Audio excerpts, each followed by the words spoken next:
লাগাতার কয়েকদিনের বৃষ্টিতেই কিন্তু নোয়াখালীতে বন্যা উঠে যায়।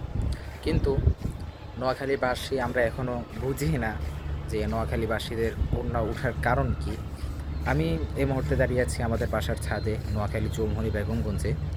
আমি আপনাদেরকে দেখানোর চেষ্টা করব যে নোয়াখালী আমাদের বাসার পাশেই একটা খাল, যে খালটা পুরো নোয়াখালী সহ কুমিল্লা সহ পুরোটাই হচ্ছে এটা বিস্তৃত হয়ে আছে, যেটাকে নোয়াখাল তথা নোয়াখালী তো নোয়াখাল থেকে তথা নতুন খাল খনন করেছে, এবং যেটা কিন্তু এই খালের মাধ্যমেই কিন্তু বাংলাদেশের সকল জায়গার সাথে একসময় চুক্তিবদ্ধ ছিল, বা ব্যবসায়িক স্থানগুলো এই স্থান দিয়ে কিন্তু হচ্ছে মালামাল পারাপার সহ সব কিছু করা হতো।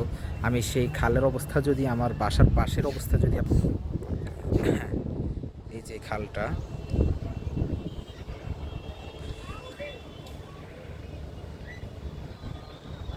ওইদিকে খালটা, এদিকে খাল পুরোটাই কিন্তু,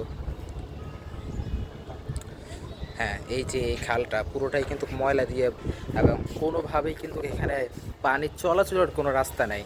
তো যেহেতু এক জায়গা দিয়ে হ্যাঁ এমন পানি আটকে আছে, কিংবা ময়লা আবর্জনায় কিন্তু এটা বোধ হয়ে আছে, যার কারণে কিন্তু অন্য কোথাও অন্য এলাকাগুলোতে পানি চলাচলের কোনো মাধ্যম পাচ্ছে না। তারই সাথে সাথে এই জায়গাটাই শুধু না, এমন খালের এই জায়গাটাতে এমন প্রায় নোয়াখালীতে হাজার হাজার জায়গায় এমন ময়লার স্তূপে খাল বোঝ হয়ে আছে। সিটি কর্পোরেশনের লোকরা হয়তো এখানে ময়লা ফেলতে নিষেধ করেছেন প্রায় 1 মাস হলো, কিন্তু এখন পর্যন্ত ময়লা পরিষ্কার করার সহ খালকে পরিষ্কার করা, খালের যে সকল জায়গায় পানি বোধ হয়ে আছে, পানি যে চলাচল করতে পারছে না, পানিকে সচল করার এখনও কোনো উদ্যোগ নেওয়া হচ্ছে না। তো এই যে বৃষ্টি হয়, বৃষ্টি হওয়ার মাধ্যমে খাল যেহেতু সচল না, বিভিন্ন জায়গায় যেহেতু ময়লা আবর্জনার কারণে পানি চলাচল করতে পারছে না, সেই সুবাদে কিন্তু কয়েকদিন পরেই পানি উঠে যায় শেষ। আর আমি যদি এই খালটার কথা বলি, খালটা কিন্তু বিশাল বিস্তৃত। এই খালটা কিন্তু পুরোপূর্ণ আগের সময় এই খালটা কিন্তু পুরোপুরি নোয়াখালীর সাথে যে সংযোগ স্থল ঢাকা এবং সব কিছু সংযোগস্থল কিন্তু এই খালটা দ্বারাই বিস্তৃত হয়েছে।